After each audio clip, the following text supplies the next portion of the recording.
So I like to start off with just a little bit of a poll. This live event is obviously with John Somnes. I'm going to introduce him in a minute, but we're going to rely very heavily on Q&A here. So to sort of start off that mode of Q&A, I'm going to launch a quick little poll for everyone.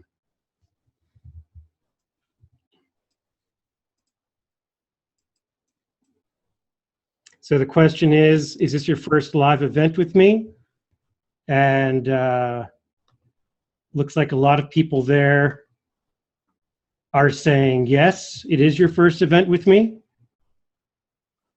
And another very quick question.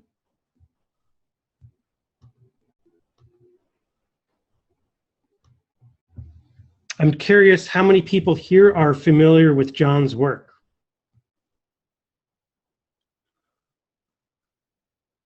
So it's so much fun to watch these numbers come in. John, can you see the numbers or is it just me? I see them, I think, when it's done. I'm not seeing them yet. Okay. I actually get the real-time feedback, which is pretty addictive. So let's share the results here. So a few people here are familiar with John's work. And before asking John to introduce himself, I want to briefly explain my own personal experience with John, which is back in 2015, I had my own R package that I was actively developing, and I wasn't sure if I needed a blog. I thought that a blog might help me communicate with the people who were using my software a bit. But to be honest, I was a bit scared to publish anything online. We all know about internet trolls and things like that. And John has a free course, a free email course on blogging for software engineers. And I took it and I replied to every single one of the emails that he sent me, sometimes many times. He was kind enough to answer, and the support that he gave me through that course and through those emails, it really helped me stick with blogging in the beginning, because it was, there are ups and downs with the whole thing. It takes a long time to get traction, and the rest, is history. Everyone is here today because I have a blog. So I think I'm one of his success stories. And now, John, maybe you can introduce yourself and tell us who you are and what you do. Sure. So first of all, thank you everyone for joining and welcome. You're about to enter my strange world of mixing personal development and software development together. So if you've never been on that journey, it'll be fun. But yeah, so I was a software developer for about 15 years. I guess I'm still a software developer, but I haven't written very much code in quite some time, because what I'm focused on now is really, honestly, to help software developers to live better lives. And that, I know that sounds a little bit cliche, but what I mean by that is that, I think a lot of software developers, like myself included early on, are focused very much on the technical aspects of their career and their life. And that's great, but it only takes you so far. And I always think of it as, it's sort of like if you're driving a car and one of the wheels falls off, you're in trouble, right? If you blow a tire. And that's what happens with a lot of software developers in their lives, is that they're out of balance, right? So they're very good technically, but maybe they're not so good socially, right? And they have these problems, self-confidence problems, issues like that, or maybe their health is not so good, or fitness, or finances, even especially finances, can really bring down the ship. And so I really focus now on helping in all those areas. So if you think about it, everything that's a non-technical skill, that's where my focus is on software developers. How can I help you? How can I help you to live a better life? How to get in shape if you want to get in shape? How to build your social confidence? How to get over social anxiety? How to become a better entrepreneur? Right, as we're going to talk about a little bit in the blogging and what Ari has been able to do. But all those different areas that I've sort of found are lacking, and that I've worked through myself. So really, you can think of it as what I do now is personal development specifically for software developers, right? I want to make you better as an overall person and a happier person by improving all these areas of your life. And a lot of times it's the areas where a lot of us as software developers think, oh, I couldn't be that, or I couldn't do that. That's not me. But it is like you can, right? And so this is something that I've discovered that most of these limiting beliefs that I call it are things that hold a lot of people back. And so that's really my focus. I run a blog called Simple Programmer. I've got a YouTube channel where I put out 2 to 3 videos a day, and I have some products and do some speaking. Did you just say 2 to 3 videos a day? I do, yes. Because I've been on your email. I'm not on your email list now, but I used to be, and I've seen a lot of your videos, but how on earth? So you were just talking about limiting beliefs. I think there's no way that I could ever have 3 videos a day. How on earth do you manage to do that? Well, I have a full-time video editor now that lives in Brazil, and I have systems. Systems is the key to being prolific. That's one thing I'll talk about with the blogging too, is like, so I have on my desk here a camera that is permanently set up that has a battery, it doesn't use a battery. I've got an actual plug-in, it's a DSLR. I've got a wireless mic. And so I just have a schedule I'm going to shoot 2 videos every day. Just, I've got a remote control, so I can just stand back, turn on my lights and shoot my videos. And then I schedule with a professional photographer. Actually, I've got a professional videographer that I'm going to be shooting with tomorrow, and we'll shoot like 30 videos in 6 hours. And so we'll batch those up, and those will be high quality ones. So that's a lot of people listening to this, and I should have had it as a poll, but why don't you guys in the chat box tell me if you already have a blog or not? Because one thing that I'm hearing you say is a lot of people, especially when they're just starting out, are worried about finding things to write about. Right. Or to create content.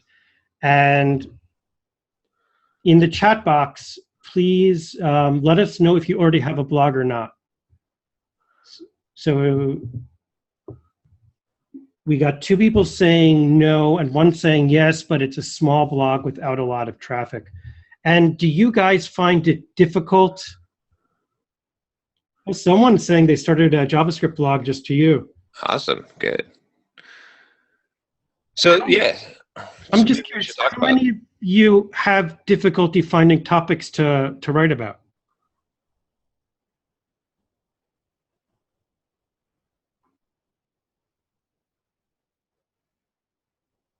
I think there's a bit of a lag because now all the chat is coming in.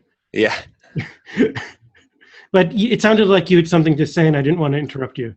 Oh, yeah. So, I think maybe it's worth talking about like why blog is good. I'm seeing a lot of no's, that a lot of developers out there don't have blogs, and this is pretty common, right? I think that just to give you kind of an example, when I go and I speak, I've spoken in front of maybe like 1,000 developers sometimes, and what I'll do when I'm talking about blogging and marketing yourself is I'll say, raise your hand if you've got a blog, and maybe like 30% of the room will raise their hand, and then I'll say, okay, keep your hand up, and keep your hand up if you have blogged in the last month, right? And most of the hands will go down, right? And there might be a few hands stand up, and then I'll say, okay, well, keep your hand up only if you've blogged at least once a week for the last year. And usually every single hand goes down. Sometimes there's 1 hand up out of 1,000 people. Wow.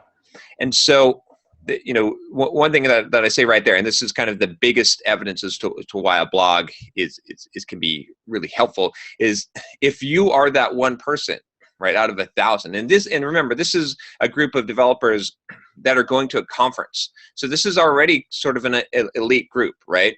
This is already sort of the top tier of developers. So out of that, if you're the one person who writes a blog post once a week, right, for 52 weeks, for a year, you have set yourself out as the 0.01%, right, at that point. And so think about how valuable that is from a marketing perspective. I mean, it's more than it's better than the 0.01%, because like I said, these are kind of the top tier developers. So this is, if you think about it, right, it's not that hard to market yourself, right? Just doing that one thing, just writing a blog post once a week for an entire year puts you ahead of how many developers as far as marketing themselves. And what I mean by that is, I think everyone knows today that if you apply for a job, or if someone wants to hire you for a job, if you're a freelancer or whatever it is, the first thing that you do, right, is you Google someone's name. Okay. If you're going to interview someone, what do? You Google their name. If they apply for a job and you're thinking about calling them for a phone screen, you Google their name. And if that name comes up and a blog comes up as the first hit, and that blog is up to date and it's got a lot of good information out there, it's almost like getting an interview ahead of time, right? So, I've been on both sides of it, where I have Googled someone's name and it's come up and I've read their blog for an hour, right? And then I've made my hiring decision already. They're coming in for the interview, but I'm just going to make sure they're not a serial killer, right? Like, I'm just gonna do some chronology. What's the chronology? Right? I just look at their face, make sure that they don't have the facial structure that says that they're serial. I'm just kidding. But I've already made the decision, right? This is a key thing, is because I've spent time like in their mind, like seeing what they write and what they produce, and I know that they're committed and they're right. So I've got all of these positive things, and that they know what they're talking about. And I've been on the other side of it too, where I've had people call me up when I first started my blog. This is why I sort of got into this so much, is they called me up and said, "Hey, John, we'd like to offer you a job." I'm like, well, wait a minute, hold on. You mean an interview? No, a job. A couple of our devs, we read your blog every week, and we know that we want to hire you. We don't need to interview you. And so I was like, wow, this is kind of amazing, right? So, and I want to just jump in to say, I remember back in early 2015 when I took your free blogging course. I remember you mentioning that. And I remember you using a phrase I had never heard of before called inbound marketing. Mm-hmm. Yes. And I think, well, I actually want to say that the experience, I remember you saying that. I remember believing you, but also having some disbelief, because it seemed so far removed from where I was. Because up until 2015, like you, I guess, I had 15 years of full-time software development experience. I was in academia too, but everything had been a full-time job until 2015. And when I took your course and you mentioned this inbound marketing thing, things began clicking for me. And it took about a year. No, it didn't. It took less than a year for me to have the same experience that you had, that you described. And it felt really surreal the first time it happened. And I want to point out that it's only gotten better over time.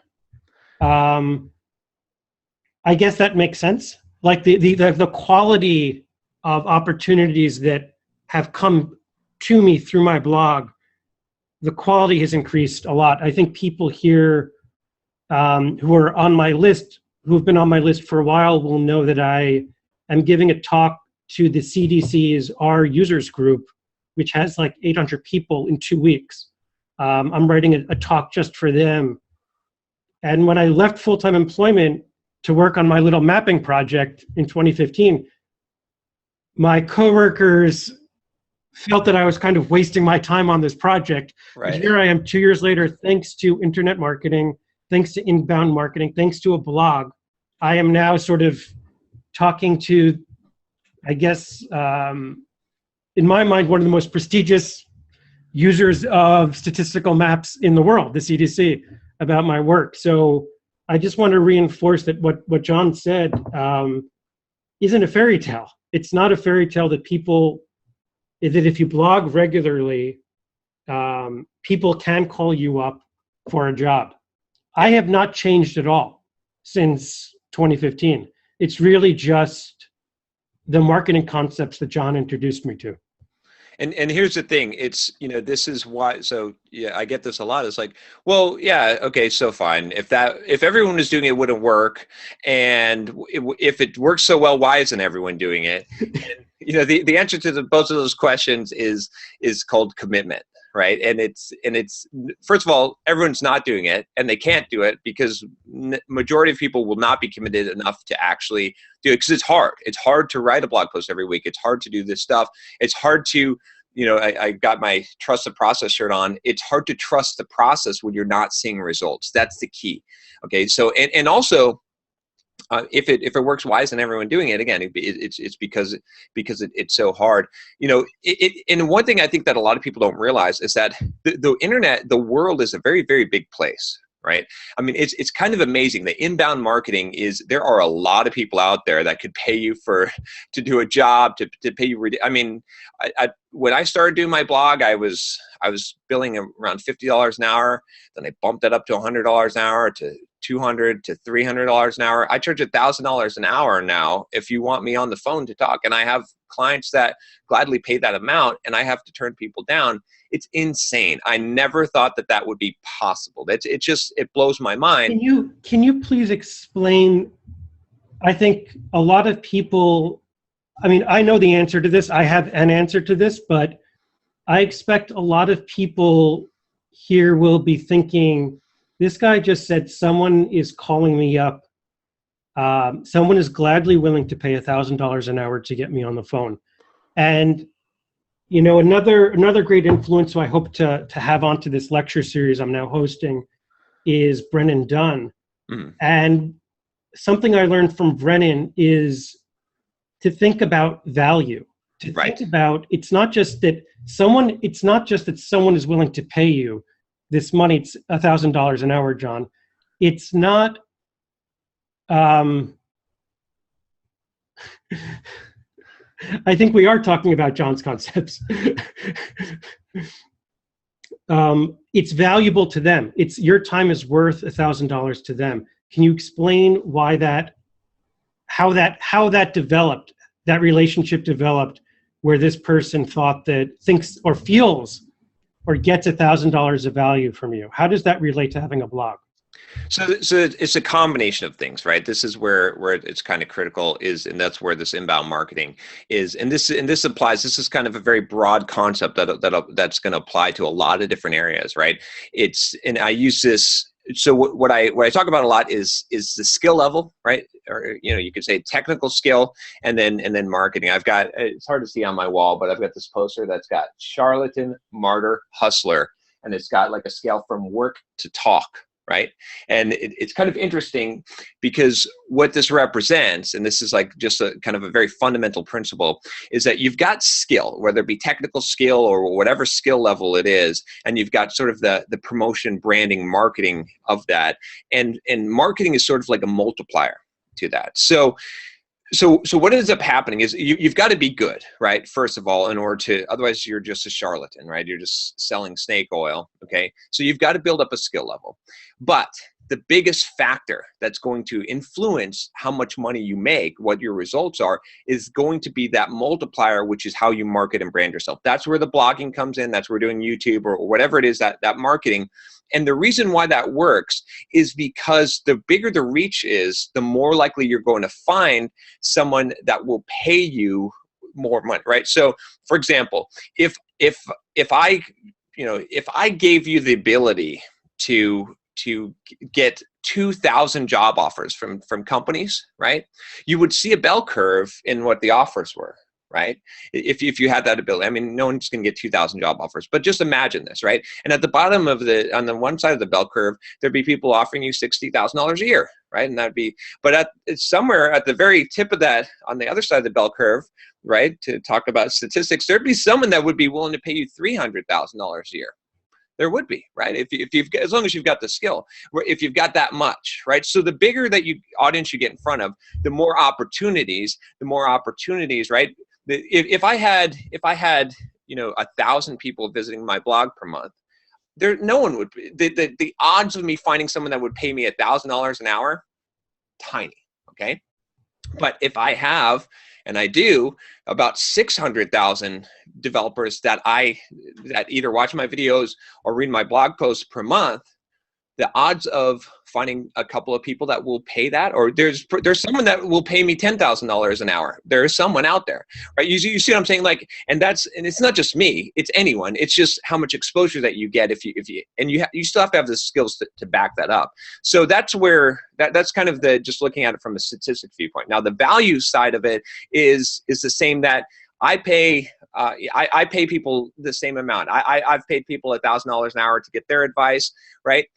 Because I know that if I've got a business, right, that is making several $100,000 a year, and I can talk to someone for an hour, and I know that, it's little tweaks, right, that they can raise my revenue by 5% by the advice that they give me, then I can make easily $10,000 from that one hour conversation. So that's really the key is those two things that are working is one, getting the exposure to be able to find, that 80-20 curve where you have enough inbound marketing, you have enough leads that you're going to be able to make that money. And then the second part being that how do you create the value, right? The people that are going to pay you the big bucks are the ones where that you're going to be able to create more value, right? I'll pay any price. Anytime you say, this is my price, but I'm going to give you 100% return on your money, or I'll pay whatever it is. If you said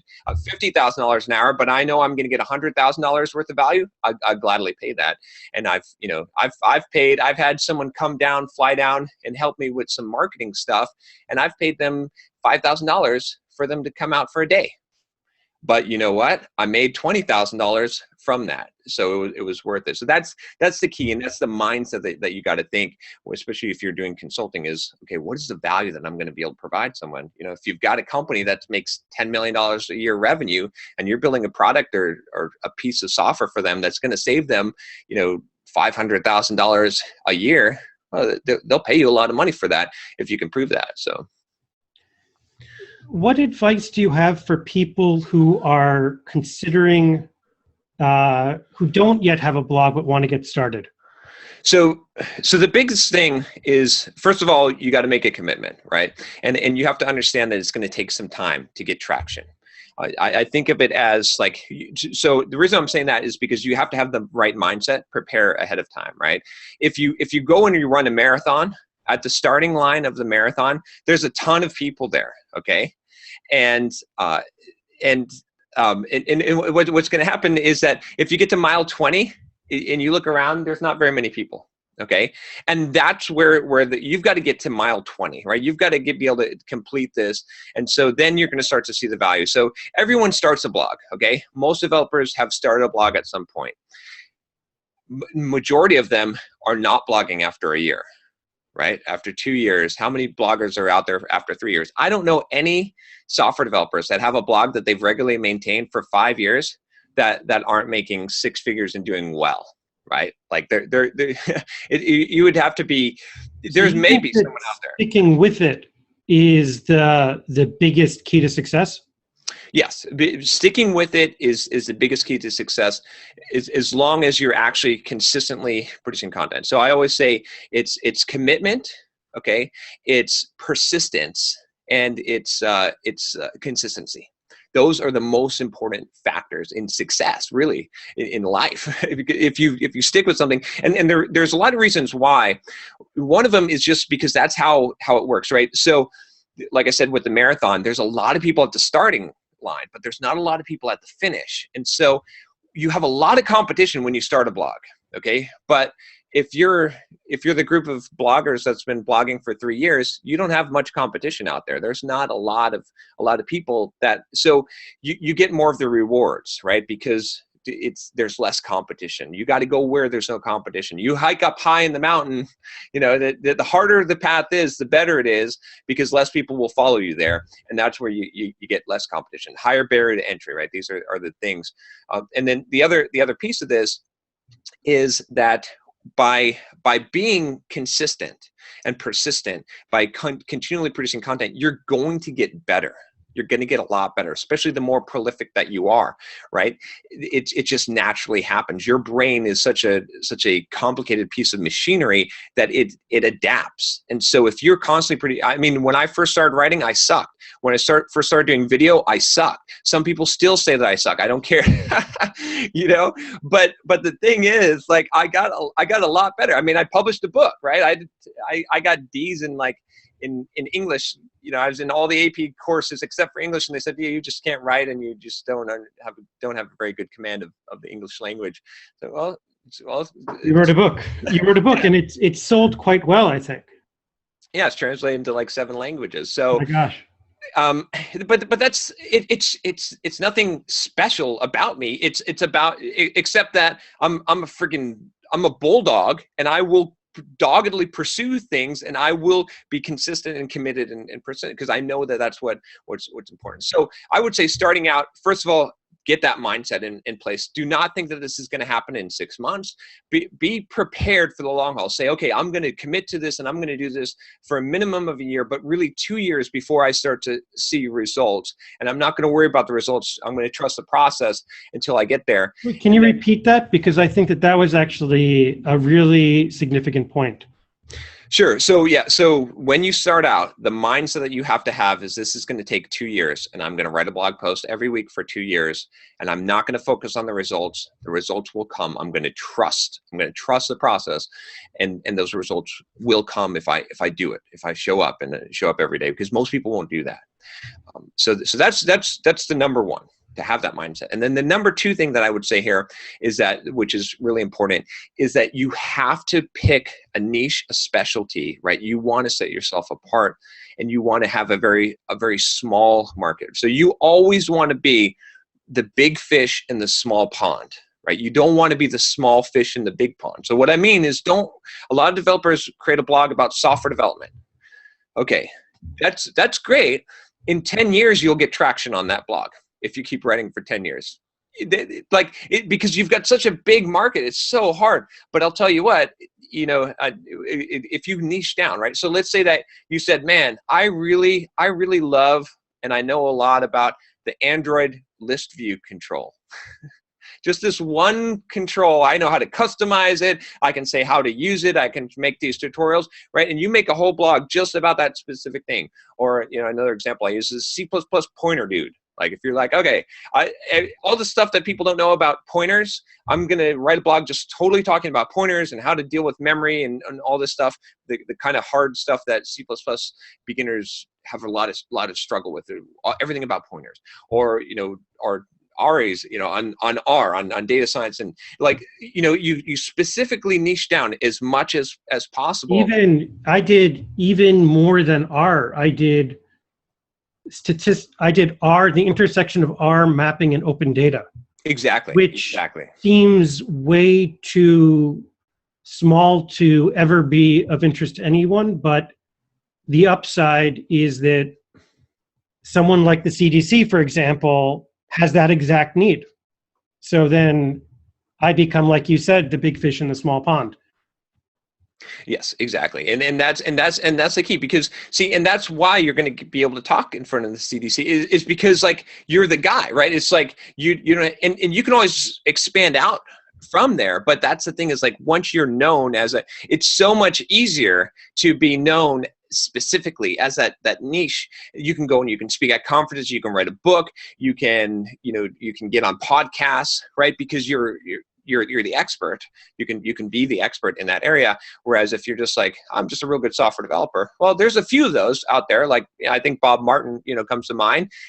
I don't really give him a niche or specialty, but he had one. He was actually, you know, where he started out, I did an interview with him, and he told me that he started out in the C++ forums, and he was this guy that would solve all these problems. So he was like an expert in there, and he expanded out. And then he went to Agile, right? And then Agile Manifesto and all that. And so the key is, like, it doesn't mean that you have to be pigeonholed either, right? Because you can eventually expand out, but you got to have that niche. So much easier when you want to dominate the market. I always say, what is the thing that you can be number one in the world at, right? This is I think that's the bar that you want to set for creating your blog is however you're going to combine them. There's lots of ways to slice it down, but I mean, you think about it, right? And that's what I do. Like, as far as Simple Programmer goes, I can confidently say I'm #1 in the world at teaching soft skills to software developers. There's no one else that's even really coming close to doing that at the level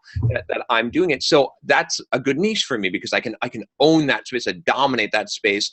I get a majority when people think soft skills software developers. Got it. So, and that's what you want. Whatever it is, whatever your niche is, you want people to say, oh, when I think this, oh, I think of this guy, and that's going to give you the greatest, fastest success where you can branch out from there. We have a few questions here. Let's answer them, and then after that, I'd like to get your take on technology to use for blogging and so on. Let's look at these questions. Are you Stony Vinston asked, is this similar to Rob Walling's targeting a niche idea to serve those customers the best? I'm not familiar. I recognize the name Rob Walling, but I'm not familiar with this concept. Are you? Yeah. So this would be very, very similar, right? So what I'm proposing is that you own a niche. This is more of a branding move, right? You become that person that's known. Here's kind of an analogy, right? Let's say that you were accused of murder, okay? When you're accused of murder, okay, this is a serious charge. Let's say you're in a state that has the death penalty. Okay, you're going and you're looking for lawyers. Okay, so you see a lawyer, and there's this guy that he does criminal justice, but he also does tax law, and he's your one-stop shop for law, and he's an expert in tax law, and he does divorce law, and and criminal law, and murder, so but then you've got another guy, and he says, this is what I do. What I do, I am the person who beats murder raps. Like, you've been unjustly accused of murder. All I live for is to get people out of unfair murder raps. That's my specialty. I don't do tax law, I don't do anything else, just that. Which guy do you hire? Right? It's very, very clear, right? When you put it at those terms, are you going to risk your life with the guy that does some tax and estate planning on the side? Or are you going to go with the guy that just specializes in murder? That's what employers think. That's what people who want to hire you at an hourly rate think. That's the power of branding. Yes, as a software developer, you should be a generalist. And I always say this, right? If you're familiar with MacGyver, everyone wants a MacGyver. No one wants to hire a MacGyver, because they don't trust a MacGyver, right? And what I mean by that is, if you're a jack of all trades, everyone wants you to be able to handle the database, to be able to write in whatever programming language, whatever technology, and you should be able to do that. That's having a broad base. But when they hire you, right, they're thinking of the murder rap. They're like, man, I know I want a developer that can do all this stuff, but hey, we're having problems with our React JS stuff, and I need a guy that can do this. So you want to market yourself specifically and build that brand. That's going to be powerful, right? And if you look at it, look at the world, right? Look at the most successful real estate agents, okay? Look at the most successful, lawyers. Look at all of those, and they always have a very, very deep specialty that helps them to build that brand. So that's kind of the key. And so that's the difference is, what I'm talking about is doing it at the brand level. You are the product, okay? It's the same thing as what Rob Walling is saying, except you are the product serving that particular niche. Whereas he's looking at, okay, here's a niche of customers that have a set of needs, and let's build a product specifically for them, which is great. It's a great concept, and you should do that within your audience once you build up an audience if you want to be an entrepreneur. And I'll tell you this also, for those of you that you don't want a 9-to-5 job. I get it. I don't want a 9-to-5 job. You can never hire me again. I'm done with that. Or maybe you don't want to be a consultant. Fine. I'm done with that too. That's why I jacked up my hourly rate, is because I don't want to do consulting. What I want to do is build products and sell them and do what I want to do. Well, if you want to be guaranteed success in launching a product, build an audience first. I'm just telling, like, this is such it's easy street for making money, for building a company, for building a product. And trust me on this. Like, I mean, it's incredible that because I have so much inbound marketing, right? I said, there's so many people, literally I sell $1,000 a day of my products. I don't pay for any advertising. It's all inbound marketing. It's insane, right? I never thought that would be possible. And I've seen people do it. A real famous historical version of this was Stack Overflow. Okay. Joel Spolsky and Jeff Atwood, they had huge blogs, huge audiences. The number one reason why Stack Overflow was so successful had nothing to do with the technology or the idea. It was a great idea. It was well implemented technology, but it was because they had audiences, because they had seed audiences. Because when they launched this thing, they had several thousand people on the platform using it from day one. That's the power of building an audience. So if you want to be an entrepreneur, start with the personal branding, build up your blog, build up an audience, and man, like, you'll have something to sell. And I guarantee you, not everyone in my audience on my mailing list will buy every product that I have, but there are some people that it doesn't matter what I sell, they're going to buy it instantly as soon as I sell it, because they like me, they like my brand, they trust me. And that's so much. I don't have to market to them at all. I don't have to sell them anything. I just say, hey, I've got this thing, and bam, they're buying it. That's fascinating. We have a few questions here, but there's a question I want to ask you first before we get to those reader questions, or the viewer questions, because it comes up a lot when people are emailing me. And that's, what platform do you recommend for hosting your blog? So I am very big on WordPress for a couple of reasons. And I would say there's a couple of things here. Okay, so one, WordPress.org.com. So what I mean by that is host your own blog, right? You can use Bluehost, or you can use DigitalOcean. I've got servers DigitalOcean, right? What you want to do is the key principle. I'll give you the principle behind it, and then I'll give the specific, because I think it's important to understand the principle. The principle is this. You know the not invented here syndrome, right?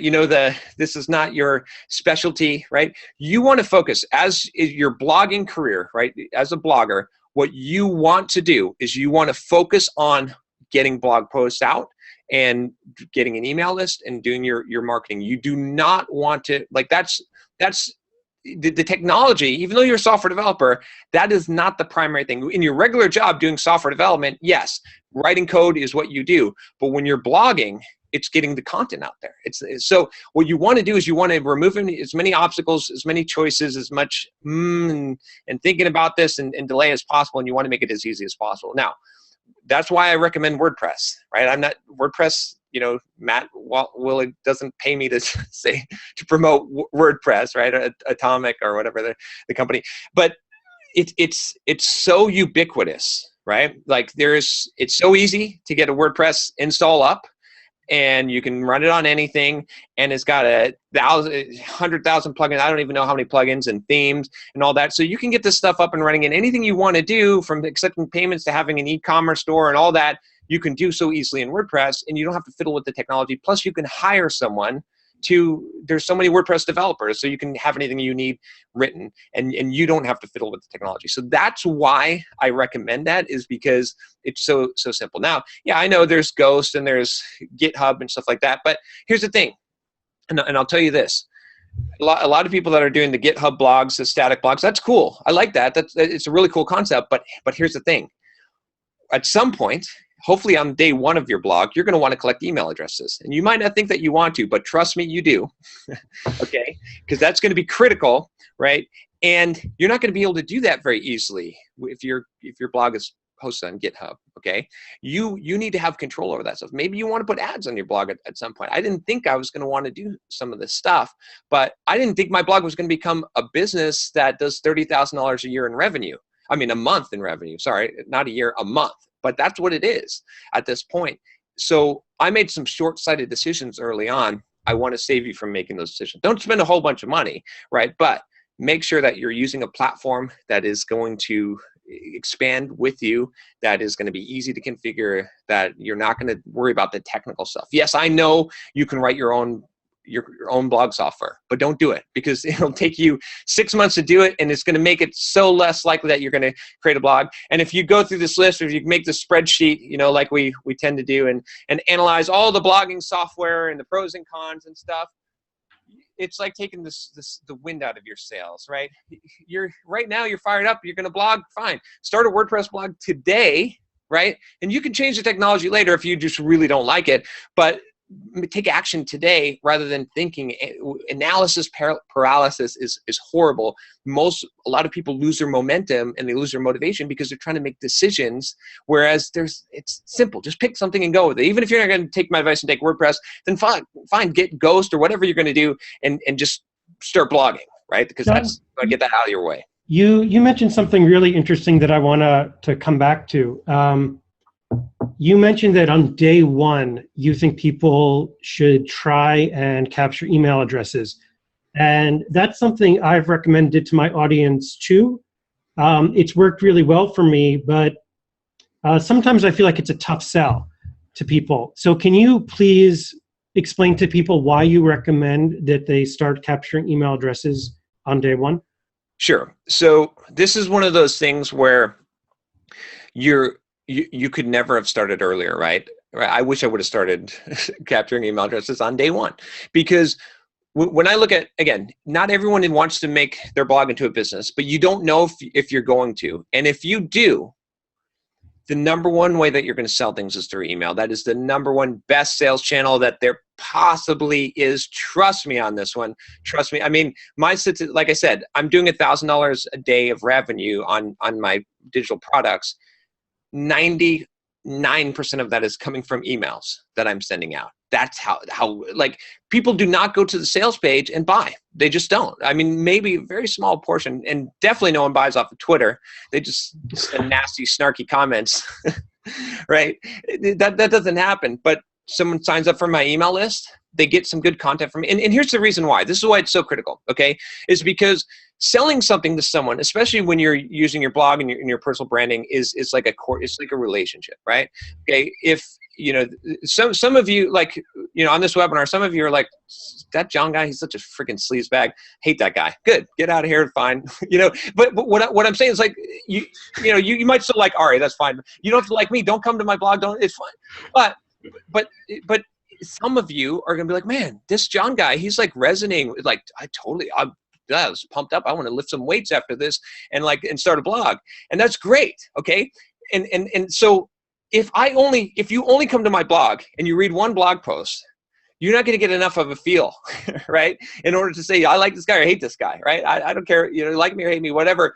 But the thing is, if you capture someone's email address, okay, then you can send them some content. Then you can send them your best stuff. You can say, hey, look, check out this webinar that I did. Check out this blog post I read. I think you might like this. Or I do a lot of email courses where I say, I'm going to give you a free email, like the blogging course, right? So the blogging course is a free email course. You sign up, you get something from me. You get a lot of lessons from me that are valuable. I'm personally responding to those lessons, giving you value. By that time, okay, it's, for this, in the sales pitch type of language, you're softened up, right? You either said, oh, screw this, right, and you're out of there, or you've gotten enough contact and communication that you're like, I like this guy, I like what he says, I want to buy his product now. And so that's the key thing is, like, when someone comes to your blog post and they read it once, right? I think on Simple Programmer, we do get about 10,000 views a day. Okay. Most of those people are never coming back. The world is large. Okay. But all the people who sign up and we get their email address, I can contact them again. And they can unsubscribe. That's fine. Some people are like, I don't like email spam. That's fine. But there's a lot of people that do like it. And there's honestly, there's people that are waiting to get information from you. They're like, man, I love that you're emailing me this valuable stuff right here in my inbox and keeping me accountable and stuff like that. So that's the key thing. And even if you're not going to sell a product, okay, just having that, it gives you, if you have a list, right? Let's say that you lose your job tomorrow, like it's a crazy thing, you didn't expect this. You could send an email to all the people that visit your blog, and you could say, hey, look, here's the deal. Like, you've been following my blog for a while, appreciate you. I lost my job. I'm looking for an opportunity. Does anyone have one? You guys know my skill set, right? Man, your phone is going to be ringing off the hook if you got like 10,000 people on your email list. Be crazy. Or if you're looking for consulting work, you're like, I quit my job. I want to just do consulting. Man, you've got a ton of leads right there. So this is extremely valuable no matter what. And even though your stomach might turn, right? And you say, I hate that stupid email marketing and like spammy asking for people's email address. I'm sorry, but in business, you have to do what's effective, right? And as long as you're creating value for people, as long as you're giving them value, that's fine, right? You don't have to like the tactic, right, in order for you to say, well, this is the most effective thing. Because if I said, I don't like selling through email, I wouldn't have a business at all. Like I would do like a tenth of the revenue that I possibly did. I wouldn't be able to afford to pay my employees. I have to stomach that and say, well, here's a trade-off. I might not like pop-ups and stuff like that, but I'm giving so much value. Like I pour my heart out in everything I do. When I make videos, when I'm giving you my all today on this webinar, because I want to reach people so I can literally hopefully improve their lives. And so that's the key. We've got a question here from Bill, and I think it relates to what you're saying with email. Can you say how has LinkedIn helped or not helped your blog's growth? LinkedIn is kind of an interesting one. I was just talking about this the other day. Social media is pretty close to dead as far as marketing is concerned. What I mean, so LinkedIn is. That's a strong statement, John. We're dying to hear. We're dying to hear your explanation. Well, let me give you some numbers, right? And then I'll talk about LinkedIn. So for example, Twitter. I've got about 50,000 followers on Twitter, okay? When I tweet out a blog post on Twitter, if I get 5 or 10 clicks on it out of 50,000 followers, that's good. Wow. Right? That's about the best I can expect. So it's just like, I mean, how long does it take to get 50,000 followers on Twitter? It takes a long freaking time. And then how effective is it? Almost zero. Like it wouldn't make a difference. If I dropped off of Facebook and Twitter, it would not affect my bottom line, basically. So, wow. so there's not much, now LinkedIn is a little bit different because I think that it's a little bit more connected. Like LinkedIn updates, maybe more people comment and click on it. I've got maybe 6,000 connections on LinkedIn, which is still a lot, right? And it's still not like super effective. But the LinkedIn Pulse thing is interesting. I think that has some legs to it right now because it's not oversaturated at this point. So what LinkedIn Pulse is basically a blog that you can do on LinkedIn. And the people that are having success with that today, which I'm actually not doing it, but I've got a job rec for someone. One of my crew is going to eventually start reposting my stuff there. But I'm seeing people that are having success with it where they're publishing a blog post on their blog first, which is critical. Do it on your blog first. And then they're publishing on LinkedIn Pulse, and it's sort of like a snippet where it's like, click here to read more. And they're giving it a decent. Interesting.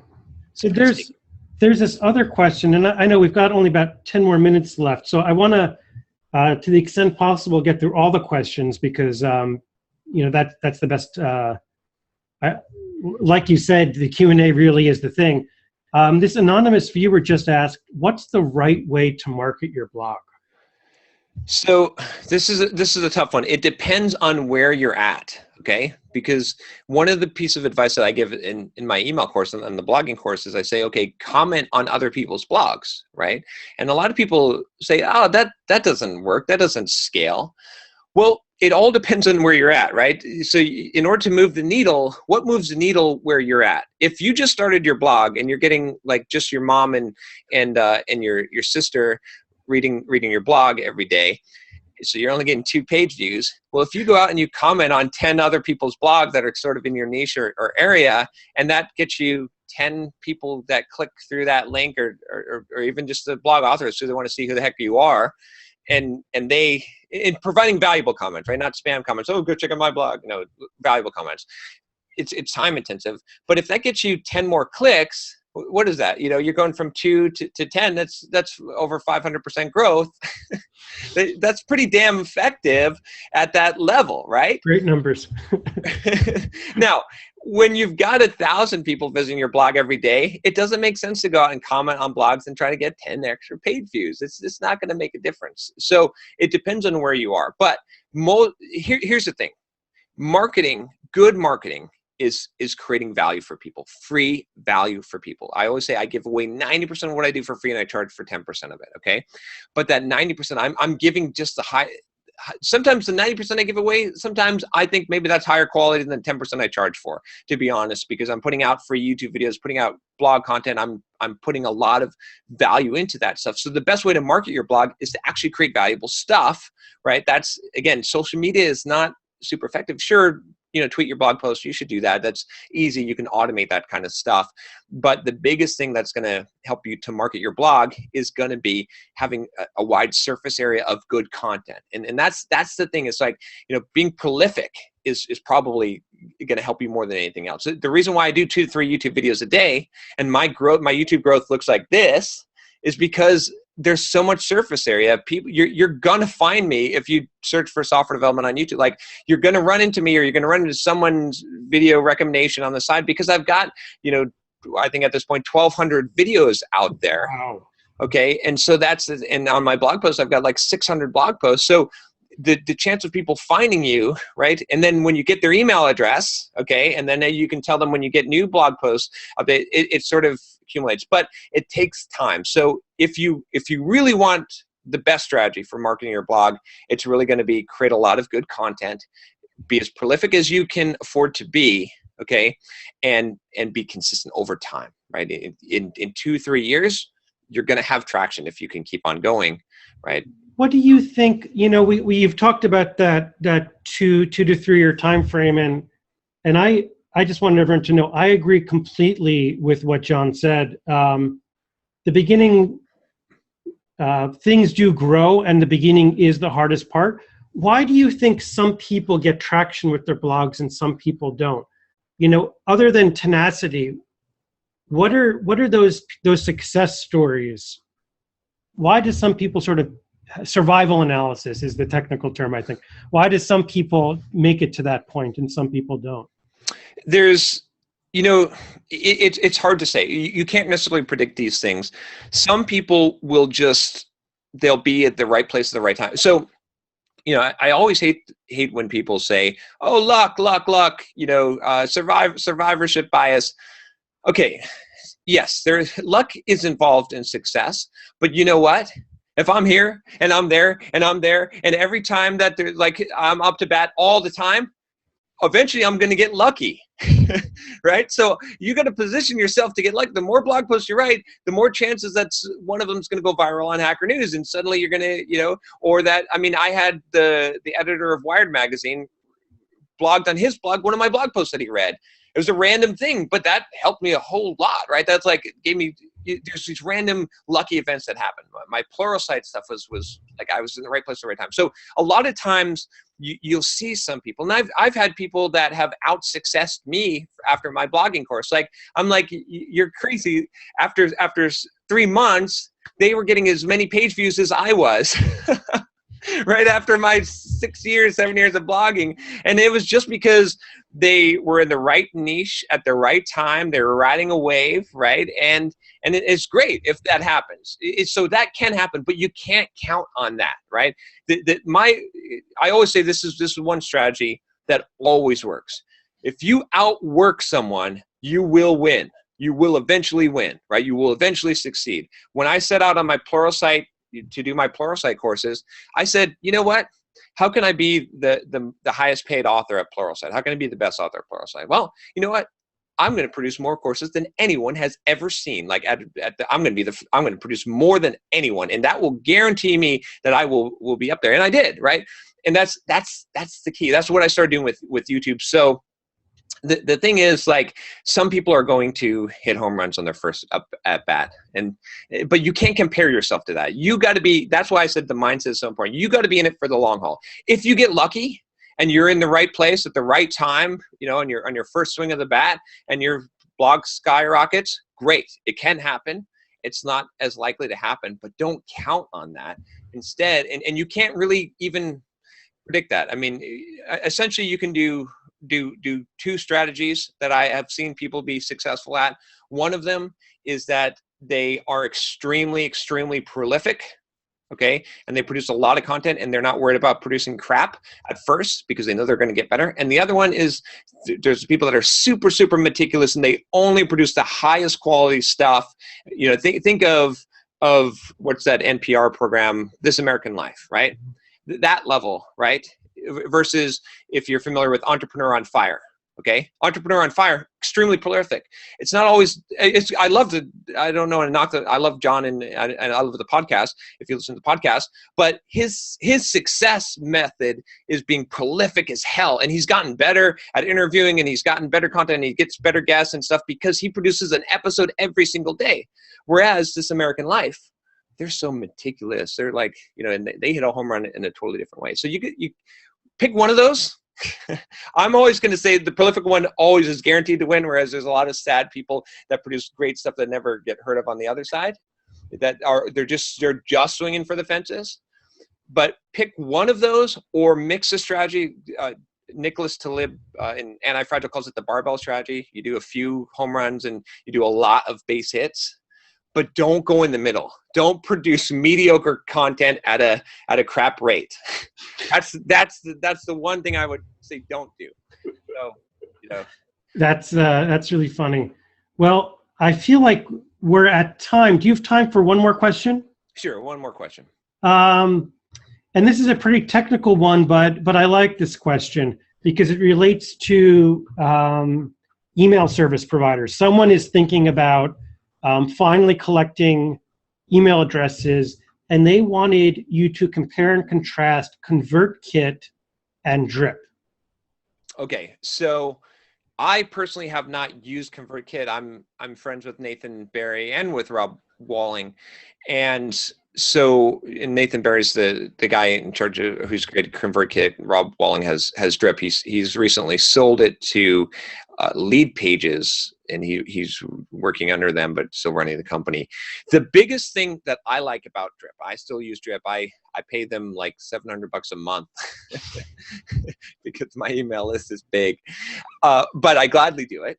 And the reason why I like them so much is because they understand programmers that you can set up complicated email courses and workflows in there where it's like a drag and drop kind of like a flow chart where you can say, okay, when they do this and that, and I have been able to automate, you get automated sales from me. I can like tag people and I can do all the kinds of geeky stuff that I want to do in order to be able to automate as much of sending specific emails to specific people on my list as possible. And I haven't found a tool that does it better than Drip so far. ConvertKit is a great tool from what I've heard as well. I wouldn't knock it. Like, I mean, you know, if you're really like, don't let this be something that you agonize over and don't do something. Pick one, you'll be fine. You can always switch if you change your mind later, but do something. But they're both good choices, but Drip is the one that I tend to like the best. Yeah, and I can just add my own experience. I started out using MailChimp because it was free. Mm-hmm. And like you say, don't let a decision prevent you from making progress. And then 1 month later, I created my first email course, and I had to pay them $10 a month to have their automation features. So free didn't last very long for me. And then I think 9 months later, I moved over to Drip. And it costs more money, but I'm very glad I did. The ease at which I can create those workflows works really well for me. And I don't want to get into the weeds of workflows, especially because we're now at time. It's 11:01. So, John, how can people learn more about you and follow up with you if they have questions? Yeah, so simpleprogrammer.com is my hub, right? You can find me there. Just think Simple Programmer, and you can YouTube is where I produce the most content nowadays. I've also got a book coming out that I just finished. If you want free chapters, it's called The Software Developer's Career Guide, the Complete Software Developer's Career Guide. it will be publishing, but you can actually get it free via email. And let me make sure I've got the link here. I believe it's simpleprogrammer.com/career guide. Let's see if that actually works. Yes, it does. You can sign up. You'll give me your email address. Oh, and then you'll get the free chapters of the book, and you'll find out when it actually gets fully released. But yeah, that's. I'll make sure that I send that email out to everyone who registered. And lastly, I'll just mention my own site, my own membership site at arilamstein.com/membership. It's called Profitable Portfolios, and it is all designed to help data scientists apply concepts like John is talking about to help them create portfolios that help highlight their work and build relationships with people who value their work. So John, thank you very much for your time today. Yeah, thanks for having me. It's been a blast. It's been a pleasure. Take care.